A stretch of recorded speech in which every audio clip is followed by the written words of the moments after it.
Hello, my Chicago Conference family. This is your president, Rosianna Alexander, speaking. I bring you greetings from Mexico City, Mexico, where I am currently studying abroad. And I am so sorry that I couldn't be there with you today, but I made sure that I am able to send you this message. So, in the spirit of Norma B. Jones's Black Heritage Celebration, I want to talk to you all a little bit about heritage. So, as it is defined by the Cambridge University Dictionary, heritage is features belonging to the culture of a particular society, such as traditions, languages, or buildings, which come from the past and are still important today. And so when I think of heritage, I think of it as being personal to you. And I really like how it said that it's something that comes from the past, but it's still important today. And so when I think of a person's heritage, I not only think of culture, but also your family lineage, where you come from and who came before you, thinking of your last name and what that means and what that weight carries for your family.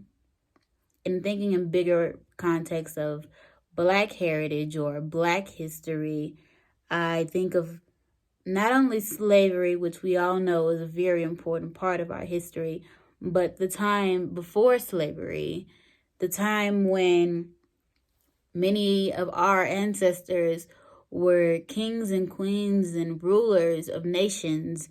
They had their own society that they ruled in their own way that was considered civilized. They had their own way of economics and livelihood. They were wordsmith and woodsmen and fishers of men and evangelists. They had their own ways of life that were very unique to their nations or their countries, which had different names than they have now.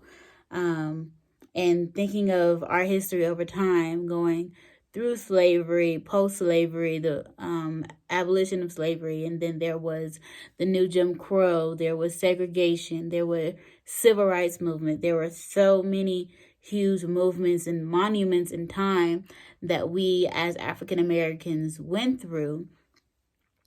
And these moments were led by some major people in history that were courageous beyond our imagination to have endured what they did.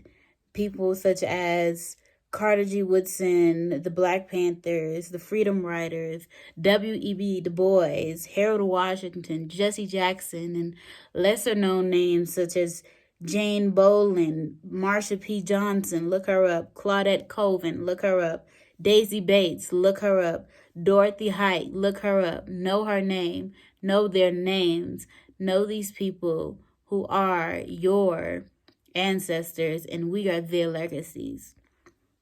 I want to read to you something very special to me that my own mentor, an African American male, had once wrote.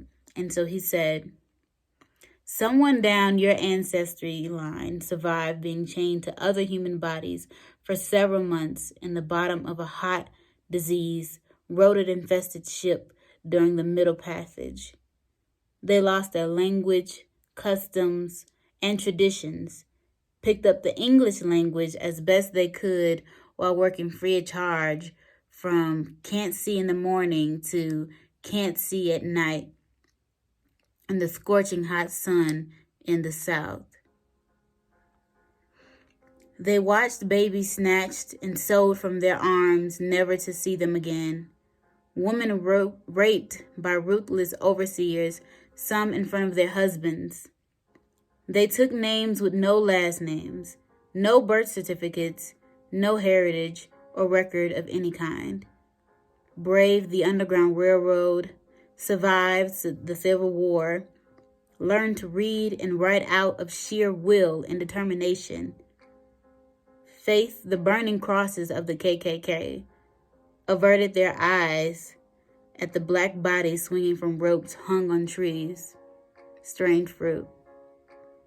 fought in world wars as soldiers to return to America and be called boys and niggers, were groundbreakers, inventors, record breakers, freedom fighters, courageous activists who put their life on the line, marched in Birmingham, housed in Selma, jailed in Wilmington, assassinated in Memphis, segregated in the South, ghettoed in the North, ignored in history books, stereotyped in Hollywood, and in spite of it all, someone in your family lineage endured every era, just to make sure you would get here today. Every time period, there was someone in your family pushing so that unborn generations down your family lineage can see freedom. That's why you can't quit. That's why when you receive rejection, face an obstacle, run into an issue, you can't quit. Or you hate on, talk down to, or even kill someone who looks just like you. Your ancestors could have been side by side marching for freedom, or on the same plantation, or even chained to each other on the same ship, or even enjoying life in the same family tribe in ancient Africa. And we're killing each other these days for what? Jealous and against each other? Why? How could we entertain the thought of hating each other or quitting? People you would never know survived from generation to generation so that you could be here. Don't quit. Don't quit on yourself. Don't quit on your brothers and sisters. Don't let them down. Better yet, don't let your unborn generations down. We're all in it together for the next generation, y'all. And that's where it's from Mr. Mac Julian, my high school mentor. So I want to end this by saying that you all are magnificent people, whether you know it yet or not. Look around you. Look at what year it is, 2020. Slavery only ended about 1868. And we're still here, and we're still rocking. And we are making mountains upon mountains of movements and improvement in our society today. You all are your ancestors' wildest dreams. To be able to go to school with diverse people. To be able to have dreams that you can see other people who look just like you have already accomplished so recently. There's so much more in store for us, and I believe in every one of you. And I believe in the God that is in every one of you. Keep pushing, keep improving, keep changing the status quo, because you are unbelievable. God bless.